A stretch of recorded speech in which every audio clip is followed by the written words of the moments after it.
Welcome to City Week, ladies and gentlemen. I am your host, Alton West. Today I'll have a guest on from the Troup County Center for Strategic Planning, and also I have on a guest from the City of LaGrange. So you want to make sure that you stay tuned for those interviews coming up in just a moment.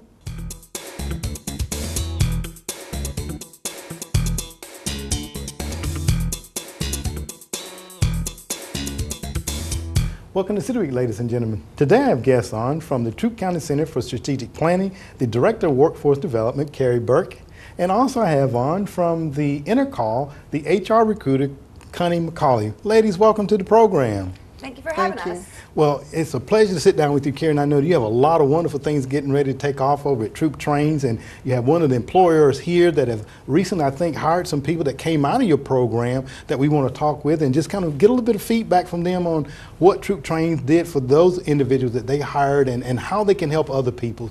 Carrie, before we get started, tell us a little bit about what Troup Train is in our community. Great. This will be our fourth year doing Troup Trained, and it is a fast track advanced training program that focuses on developing your soft skills. We also certify people in Microsoft Office, so you learn Word and Excel. You get your 10-hour OSHA certification. Okay. We help prepare you for your interviews and resume writing. At the end of the 7-week program, you get a list with instructions for contacting our employer partners. Okay. And currently we have about 23 employer partners who guarantee people, graduates, an interview if they complete the program and if they apply for a position that they're qualified for. We do have some requirements for the program. You have to have a high school diploma or a GED. You have to submit to a background check and a drug screening. Okay. And we have a very strict attendance policy. You can only miss one day in the 7-week program, and the reason being, I know it's hard to believe, but employers tell us that the #1 reason people lose their job is because they don't show up to work. So they've asked us to maintain a very strict attendance policy, and we do that. We also orient people to the industries here in our community that are hiring and where the most jobs are, and currently that has obviously been manufacturing. We're a very strong manufacturing base, so a lot of our employer partners are manufacturers, but we've also opened that up to customer service and retail. We're learning about healthcare, and we're also learning about warehousing, logistics, and distribution as well, because those are some of where our major employers are and where the hiring is happening here in Troup County. Okay. So it's been a very successful program. Well, very good. You mentioned a lot of things there and talked a bit about soft skills. I'm going to ask Connie this question in a moment because I think those soft skills are so important, and I think Connie's going to attest to that. But Connie, tell us a little bit about your job there as a recruiter for Intercall. Well, my job is a recruiter. So when applicants come in to apply for one of our positions, they'll have to go through our testing, our evaluations, and then interviews. Once they go from there, we'll select the highest qualified and do a background check and all of those things, and make sure that they're ready to go for a second interview with our hiring managers within Intercall. Okay, well, very good. Now let me ask the question: how important are those soft skills that Carrie talked about to Intercall in positions that you hire individuals for, or are they important? It's extremely important, especially since it's our #1 thing is we are customer service. We're a customer service company, a conferencing company, so they're talking with our #1 clients all the time. We have something called Court Call, where they're even doing hosting calls with attorneys and judges, so they have to know proper protocol. So we put them through a language test, a typing test, and a speech test. And so they have to have those skills to go into once they're selected, interviewed and selected, then they have to go into a 2 to 3 week training course, which is very intense. And then we put them on the floor. But customer service and soft skills are #1 with us. Oh, very good. And Carrie, I know that you all have some classes coming up. We're going to talk about that in a moment or two. But Connie, you were telling me before we came on, you noticed a difference in applicants that have come from Troup Trains. Talk a little bit about the difference that you have noticed prior to them coming from Troup Train and the ones that you get now from Troup Train. We were so excited to join with Troup Train. Being new to the area, and what other employers are experiencing is that when applicants come in, they're not even prepared to go through the application process. They may not be dressed correctly. They may not have any poise. They may not have any patience. There's all kinds of different behaviors that we'll see. They're putting them, excuse me, down to the testing process. They're not prepared to take the tests. And one thing that we really enjoyed is that when we partnered with Troop Trained, you could tell the caliber of person that walked in the door because they were very poised, they were dressed, they were dedicated, and they were ready to work. And they sit down and went through our testing, had no problems. And then they have since gone through our training. The ones that we selected, we hired 3. They went through our intense class. They didn't miss any time. They were on time. They were dressed appropriately. They had a wonderful attitude, and they were ready to go to work. You know, I sit there as you saying that, Carrie, smiling from ear to ear. That I guess just as a testament to the caliber of individuals. But Carrie, you were saying that you all only allowed them to miss 1 class. Right. Talk about that and why that is so important. I think Connie just alluded to it as well. Talk about that. Well, we hear from employers, specifically our employer partners, that attendance is still an issue. And they have asked us to maintain a high level standard for attendance, so we only allow one absence. And classes run Monday through Thursday from 8 to 5 at the Callaway Conference Center at West Georgia Tech, and Friday from 8 to 12. So it is like a real job. And the majority of people who go through the program have been unemployed for about 3 months or so. They do qualify generally for WIA funding, which is some government assistance that helps pay for them to go through the training program. Although this year we have some scholarships that are available for people who do not necessarily qualify for those funds but would still benefit from the training. Okay. But it is like a job. You're expected to report there 4 days a week from 8 to 5 and then on Fridays, and it's an opportunity for people to really demonstrate to our employer partners that they have what it takes to get back to work. I mean, if you're going to show up Monday through Thursday all day, then and half a day on Friday, I think that that tells the employers that you are ready and willing and able to work. Absolutely. And Connie, you were saying that the Intercol has recently hired 3. Given the fact that you all may have an opportunity to get more applicants from Troop Train, would you all be interested in that? We want to be first in line. Okay, so let it be known, right? Okay. And our leadership committee and our hiring managers want to be able to get first look at them too. Not that we'll be able to do that, but that's what we would, if we had our wishes, that would be our wishes. Okay, well, very good. Now, Carrie, you all have upcoming classes here pretty soon. Talk about that and what individuals need to bring or where they need to go to sign up for those classes. Sure. We are recruiting right now for a class that will start in the spring. Okay. The class will start March 3rd, and we have 25 seats available in that class. If that class fills up, and we hope that it does, we will run a second class that will start March 10th. Okay. And we can fit another 25 people in that class. So far, recruitment's going great. You've probably seen some of our signs around town, and then we of course appreciate you having us on the show today to talk about the program and hear from our employers, because it is a benefit to not only the people trying to get back to work, but it's a benefit to the employers in our community too, and helping them do good business.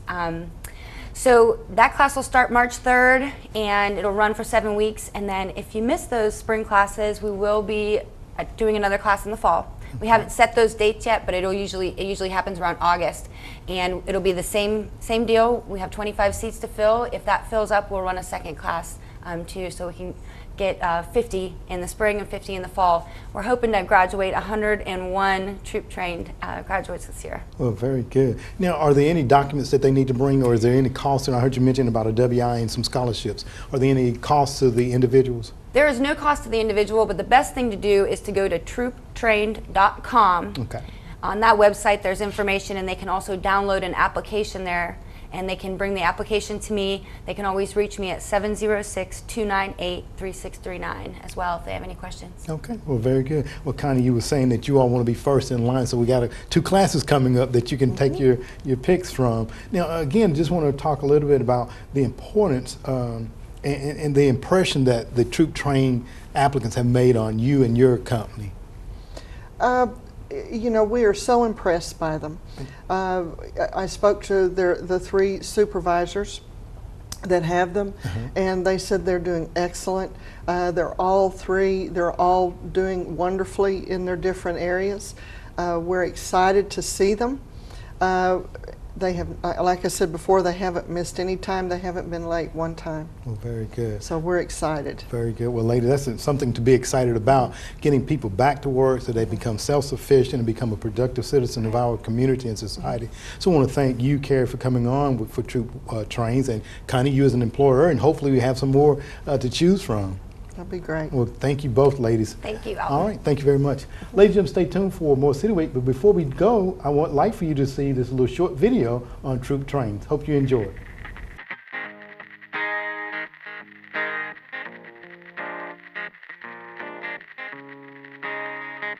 I decided to join Troop Train because I wanted training for an employment long-term with benefits. I'm a single mom. The training we've gained through the privilege of this program will enable us to re-enter the workforce with confidence. 2 years ago, we felt that there was a need here in Troup County to start like a boot camp, that we could put people in, identify a group of people, and put them through a fast track so they would be ready immediately, after the session was over, perhaps a 6-week session, to go into the workforce. Learning how to work with calipers and micrometers, computers, all the stuff that is necessary for today's manufacturing. Employers are looking for someone that knows how to measure, or they don't have to sit there and explain to them step by step how to use a micrometer or how to use a caliper. They're not looking for that. They're looking for someone that already knows that. There are jobs. There are a lot of jobs, but what there is few of is people who have the skills for the jobs that are available. So Troop Trained is a dynamite program. Most definitely. I feel like the training at Troop Trained was very beneficial. The soft skills especially, the computer skills, OSHA, 10-hour certification. I will tell you that 10-hour OSHA training class has really brought Kenny to the forefront. He serves on our safety committee. We're already OSHA qualified, and we get onto the job, and maybe in the entry level we don't need the OSHA training, but Troop Train provides that, and the employer sees that and says, well, I can hire this person that doesn't have that training, and then I have to spend that money on that person, or I can hire the person that has that training. It gives us an extra leg up. Things I'm learning here, you get your certification to put on your resume, and also the experience, and most people that work in manufacturing don't have. I feel really good about the things that I'm learning and that I can use. There's so many things that the Troop Train program can do to help a person. Such things as soft skills, how to interview, how to present themselves. They're going to teach you what to say and how to look. I see people every day that come in and are not prepared to present themselves to get a job. So I would definitely say that if you get the opportunity to talk with a graduate of the training program, that you do so. I think you'd be very impressed with what you find. I just completed a 7-week course here with the Troop Train certification. I learned a great deal about manufacturing and production, and I'm just excited about re-entering the workforce with confidence. We believe that Troop County residents are great workers, but for some reason it just seemed like they couldn't, some of them just couldn't get their foot in the door, and that was our vision, that we could just put them through something that they could demonstrate to employers that they had what it takes to join with them and to make their company prosperous. It worked the first time around, and it's working the second time around, and we're just excited about being able to continue this program until every person who wants to work in Troop County has a job. The Troop Train program is an excellent program because not only does it give you some education, it gives you networking abilities, contacts in the community. You need to get with the Troop Trained folks, let them identify your strengths and weaknesses, then go through the program and let them provide you with the information and the skills training that they provide, and when you graduate, then let that team of folks also help you expand your network.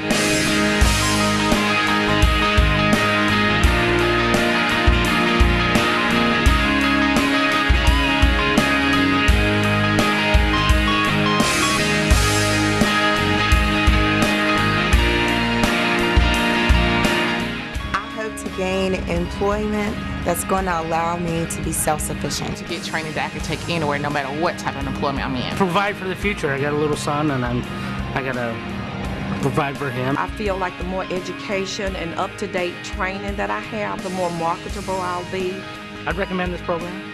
Yeah, 100%. I would tell them they need to get off their backside and get in here to class because this is a benefiting program.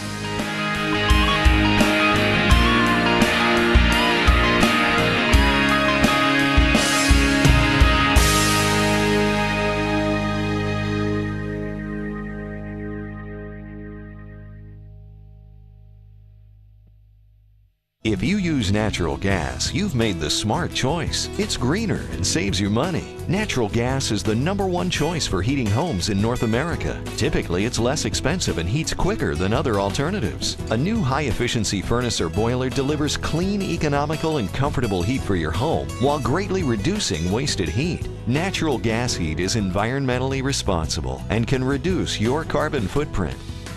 Natural gas. It's the smart choice.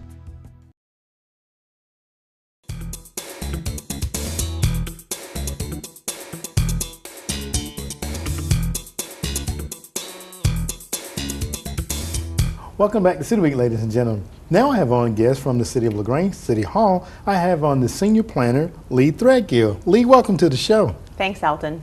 Well, it's a pleasure to sit down with you, even though we sit next to each other up in City Hall there, I think, in our cubicles. But you've been with the city now for about a year. And I want to just kind of talk a little bit about what your role is here with the city. But before we get into that, because you are relatively new to the City of LaGrange, tell us a little bit about you. Well, I am new. I've been here for about a year and a half now, and with the city for just over a year. And my background is in planning. I am a career planner, and I have worked for the last over 10 years in that field. By way of Wilmington, North Carolina first, and then the city of Berkeley Lake in Gwinnett County, which is in the metropolitan Atlanta area, so it's a little bit different feel. Okay. I was there for 7 years and in Wilmington for 4 before coming to LaGrange. And so it's my dream job to stay in planning. I was so excited that there was a position open with the city. Being able to continue in the field that I have sort of grown up in professionally is just wonderful. So it was a perfect fit. Okay, well, very good. Let me ask you, now what brought you to LaGrange? I think your family had moved here first and then you started seeking employment. What landed you all here in LaGrange? My husband is the pastor at Lloyd Presbyterian Church, so his job was the reason that we moved. Okay. And it's been a wonderful experience for us. We're, not used to small town living, and I have really fallen in love with it. So have the kids. Mm-hmm. Being in Gwinnett County was a completely different experience, and we're just thankful for low commute times and a friendly community to be part of. So it's been wonderful. Well, very good. Now, Berkeley Lake and Wilmington, North Carolina, those two different dynamics, two different cities and things of that nature. Talk a little bit about some of the things that you did there, and we're talking in Wilmington, North Carolina, first of all. What were some of your roles there? Well, in Wilmington, where I started my career, I began at an entry-level planner position and then just sort of ascended the ranks there. I worked on everything from issuing building permits and helping answer citizens' questions with regard to zoning, to dealing with rezoning applications and variance applications, to writing ordinances. So I was involved in a lot of different planning aspects in Wilmington, North Carolina, and really got my basis for planning there. In Berkeley Lake, which is a completely different experience, it's a much smaller community, primarily residential. Mm-hmm. It was more of a generalist position. I worked plenty in planning, but also I wore a number of hats. For such a small community, there was very limited staff, so we all had a lot of different roles to play. So I was able to work with that community on trying to round out the tax base a little bit, which was really important for them. They were, like I mentioned, primarily residential, which can really become problematic long-term for a city to depend solely on residential property taxes. So in that particular community, they were looking to expand into some commercial and industrial property so that they had a more robust tax base. And as I was leaving there, we had just completed several annexations to accomplish that. So. Oh, okay. Well, very good. So then you transitioned into the City of LaGrange now as a city planner.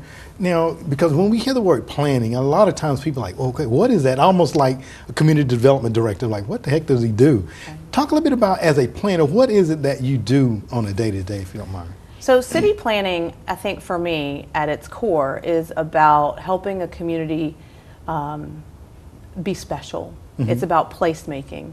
And you do that through a community vision, which typically is in the form of a comprehensive plan, and then through the adoption of local policies and regulations to realize that vision. So on a day-to-day basis, what I do is I work with citizens, developers, to review development proposals, rezonings, projects that they have coming up, and try to determine how those things are going to fit into our community. So it is a very interesting job, diverse. Every day has something different to offer. It's every day is a learning experience. And so, but primarily I would say that planners are most associated with zoning ordinances and with what zoning is in a community. And zoning basically is how land uses relate to one another. Okay, all right, very good. So, saying that, now, sometimes people hear planner and they kind of get the conceptual idea that, you're responsible for going out and recruiting business. So is that a part of what you do on a daily basis? It's not really what I do. Okay. And obviously, planning comes into play with new businesses, new developments that are coming to town from the standpoint of navigating the regulatory landscape and making sure that every approval has been obtained that needs to be obtained to make sure that the business or the development can happen without any legal problems. But we don't recruit people. The city does have an economic development team that works on doing that, and planning and economic development go hand in hand in a lot of ways, and we work very closely together.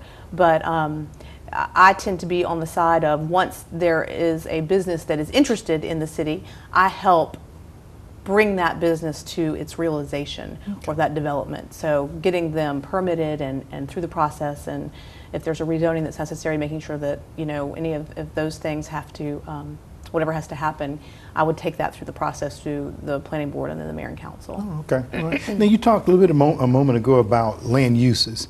And it is so important that people understand that we do have various zonings here in the city of LaGrange, and that's for a reason.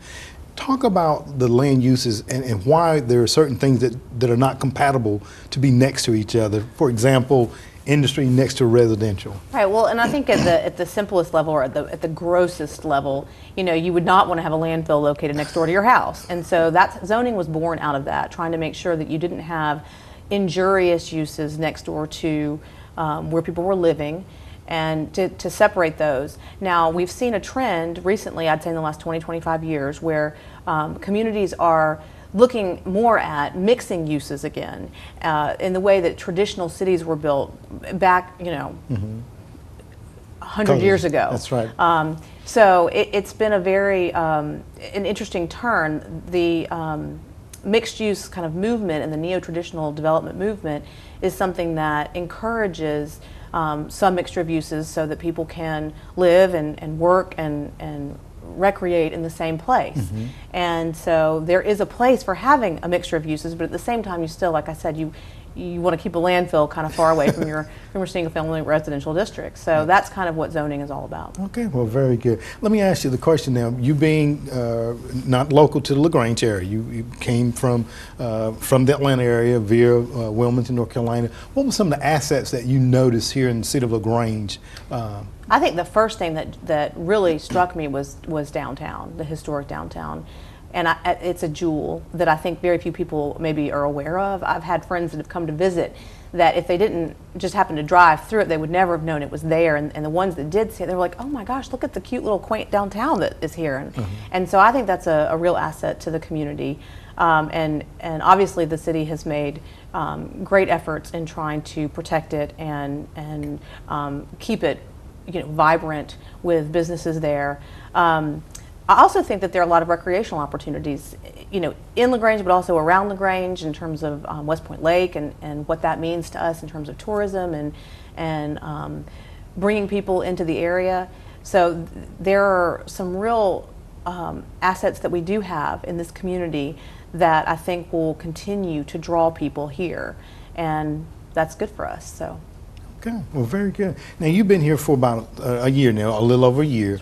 Any interesting things you've been working on, Lee, in that time frame? Well, primarily like I mentioned, what we do a lot as planners is interact with development regulations, zoning regulations. And so one of the things that I've been working on is trying to review our regulations and see where there may be some opportunity for improvements, clarifying regulations that may be cumbersome or difficult to understand, and looking for opportunities to improve what a built environment here would look like. So that's been a lot of what I've spent my time doing, also working, like I mentioned, with developers and with property owners in terms of what's happening on their specific property. So you look at you have a very narrow scope and also a very broad scope, because we, as planners, we're always interested in balancing the interests of a private property owner with the community at large. So that's kind of the primary ethical goal that we have. Okay, very good. You're talking about, again, the use of property, and people feel like they have the right to utilize their property, and it means that they feel like they can, and that they do, but then we also have to make sure that we protect, excuse me, those individuals around them as far as property protection is concerned as well. Excuse me. City planner here, Lee. Now you work closely with other parts of the City Hall as well. You mentioned about economic development, because they kind of sort of go hand in hand as well. And then you also have worked in a number of other roles in your capacity. So you do wear a number of hats here with the City of LaGrange. Talk a little bit about, as far as mapping is concerned, because that's a big part of what you do as well, correct? That's right. And what mapping comes into play, obviously, with looking at how properties are laid out, the interaction of properties with our transportation infrastructure, with our sewer infrastructure, with our water infrastructure. So you have to kind of know how it all relates to understand how development should happen and where it should happen, and what's going to help make it happen, how it's going to be facilitated. So the interface between planning and other fields is very important, whether it's public utilities, people that are responsible for the roads and that sort of thing, and then definitely mapping, which I personally just enjoy, and creating maps and looking at maps and reviewing them and trying to understand the big picture. So working with the Geographic Information Systems team is also a part of what planners do. Okay, well, very good.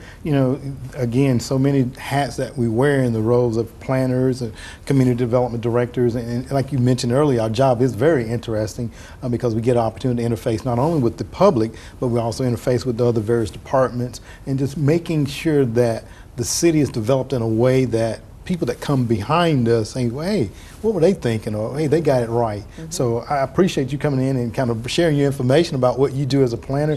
And hopefully we got some projects coming up that we can talk about later on. Right? I think so. I think that we've seen a lot of increased interest in the last couple months, and that's exciting for me. So I'm hoping that things are going to get exciting soon. Well, very good, Lee.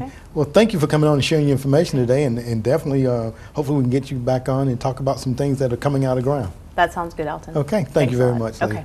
Ladies and gentlemen, stay tuned. We're back for more City Week in just a moment.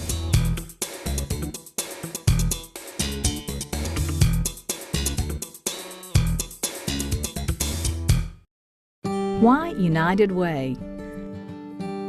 Because 99 cents of every dollar donated to United Way of West Georgia stays right here to help your neighbors. Yes, 99 cents. United Way makes every penny count. You can count on United Way, and United Way of West Georgia is counting on you. Please give today.